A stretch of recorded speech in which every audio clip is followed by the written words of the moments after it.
Welcome to the podcast. I'm Angela Bobier, and this is Life in the Talbot Settlement, brought to you by Tyrconnell Heritage Society, operators of Backus-Page House Museum. In this series, we will do our best to give you a full appreciation of the history of Western Elgin County in southwestern Ontario, from First Nations to the early settlers to the 1950s. Sit back, relax, and enjoy. Before we begin, I'd like to acknowledge funding from Tyrconnell Heritage Society, operators of Backus-Page House Museum.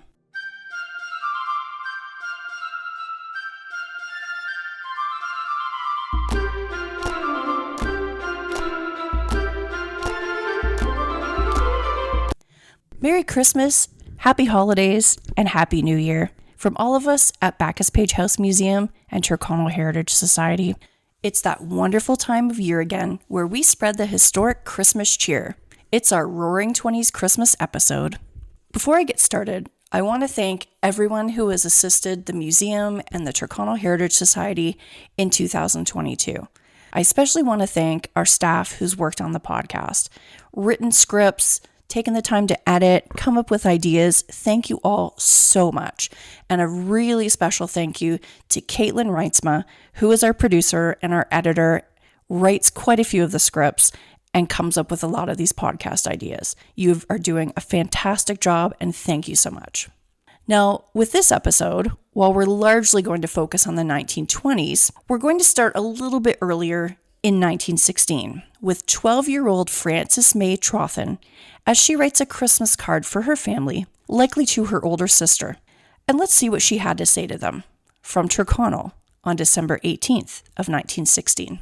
Hi folks, Jim has been sent to Dutton. He's just coming home. He will have some hardtack candy and a pound of cranberries. I don't like cranberries, but the grown-ups do. Dad and Mr. Page butchered a pig the first of the week, and we are having fried potatoes, head cheese, and chili sauce for supper. I love head cheese, but I crawled under the spare bed when they killed the pig. It is very fascinating, though, to see the pig strung up with 2 sticks keeping his belly apart. Tomorrow night is the Christmas concert. Uncle Joe is going to drive the bobsleigh. He will have his mustache all stiff with butter. I hope I get something nice off the tree. Anyway, I'll get a box of candy and a book for saying Bible verses. I'm in the dance. I'm in a dialogue too, for McMullen and Ernie Braddon are going to pull the curtains.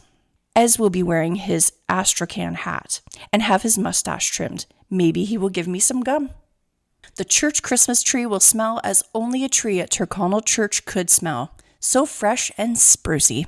Special thanks to Jeremy Tilcock, a family member of the Trothans, who has provided some of Frances's memories for us. This Christmas in 1916, and the two before, would have been overshadowed by the First World War. It created its own Christmas pastimes, like making gift boxes for the men on the front lines. In 1915, the women of Elgin County sent roughly $1,300 worth of Christmas gifts to the front lines.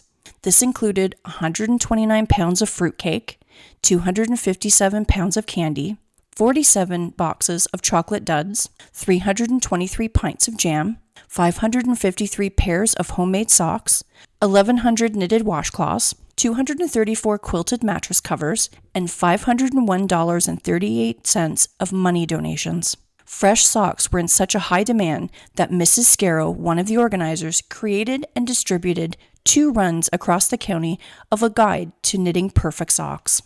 These care boxes were very well received, and many of the men wrote back heartfelt thanks, which later found their way into the newspapers. Also reaching the papers in Elgin County was a message from a locally native teacher temporarily in England.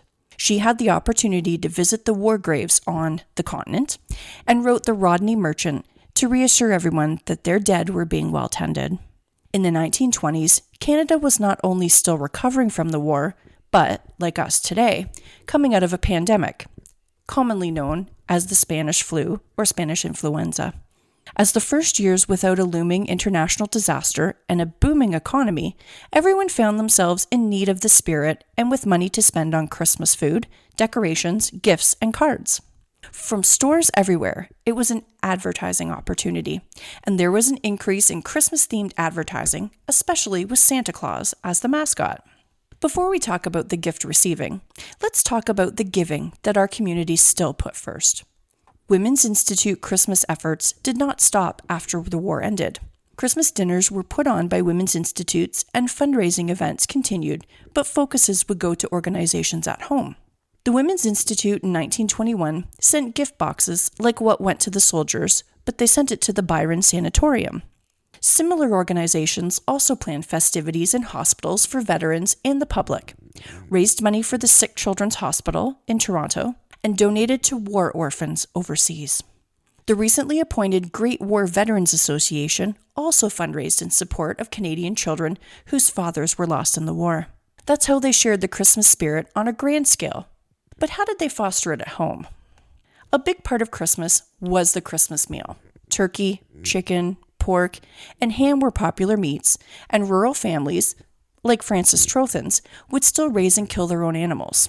They would also provide a lot of cities with Christmas fowl, selling them at the train station and getting extra money for other parts of the holiday. One Miss Bessie Smith sold her turkeys for $720. Today, that's roughly $10,000 in turkey sales. It was also a time to step away from commonplace dishes, as we did at our museum Christmas dinner this year. An interesting meal could include, as ours did, lobster bisque, Duchess potatoes, creamed carrots, and pineapple upside-down cake. Train travel and preservative methods were at a point by now that seafood like lobster could be brought inland, and every small convenience tool that came out to reduce work made more complicated ventures like Duchess potatoes and pineapple upside-down cake a possibility. But watch out. Housewives had to be careful in the holiday hustle and bustle to make sure things were still fresh enough and everything cooked through. Christmas indigestion was a common occurrence. In the realm of decorations, this was an early age for fake trees. Green painted feathers would be shaped into pine boughs and attached to a wooden frame.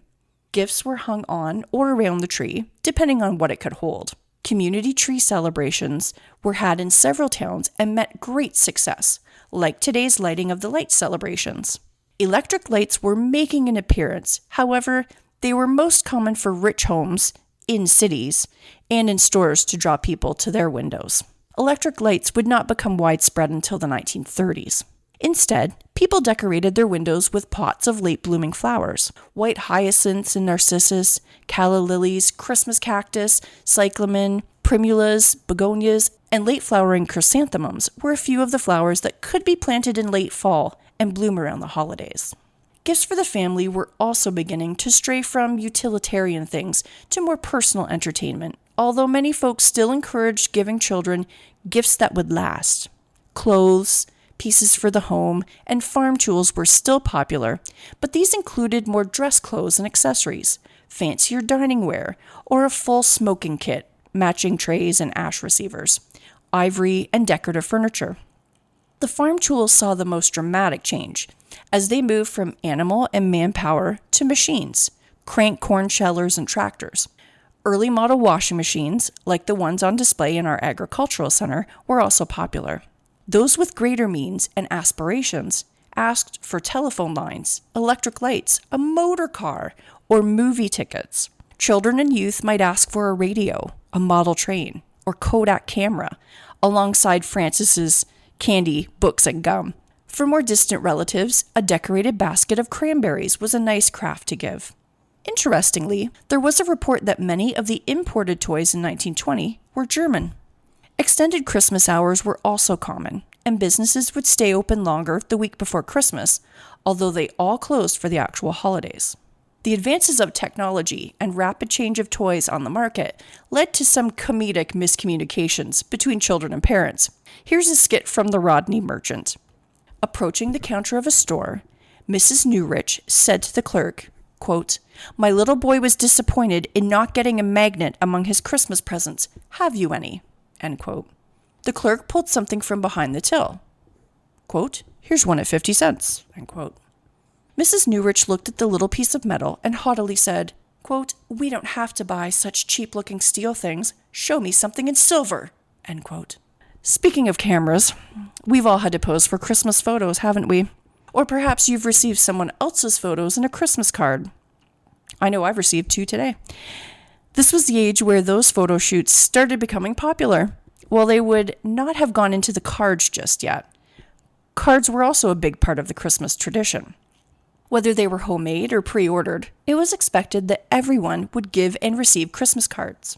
Outside of the Christmas objects, it was also a season of entertainment.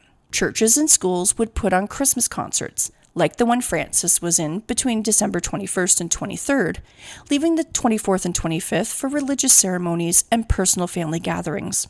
Christmas concerts had a lot of time and heart put into them. They included skits, songs, dances, organists, orchestras, and sometimes awards for community members. The community Christmas trees could be brought into these events, and it was always a hit when Santa Claus arrived. In the Paynes Mill School, these concerts were so important that preparation would start after Easter. Open-air skating was another popular pastime once the ponds were deemed safe enough. Different organizations like the YMCA put on dinners for returned soldiers, and people would also visit family and friends. It was common practice to announce in the paper if you were spending Christmas at someone else's house to keep everyone in the loop. It would be disappointing to miss a notice and try to surprise visit an empty house. For big international news, England swore in its first female barrister, Helena Normanton, just before Christmas. She was a well-spoken feminist who set an example of her values, fighting to keep her maiden name once married and standing in court. The newspapers also like to keep up with the Crown family. King George, Queen Mary, and Princess Mary spent their Christmases at Sandringham, just like the royals do today. In 1920, they were also visited by the royals from Norway, King Haakon VII, Queen Maud, who was originally from Britain, and Prince Olav. That concludes our Christmas podcast, and I want to thank Patience Boyd for compiling all this information for us for this episode. You can check our show notes, and you can see the list of where Patience found some of the information that we've included here. And again, I want to thank all of you for listening to all of the episodes throughout 2021 and 2022. This is episode 48, and we're looking forward to all of the new episodes that we're going to have for you next year. Merry Christmas, Happy Holidays, Season's Greetings, and have a Happy New Year.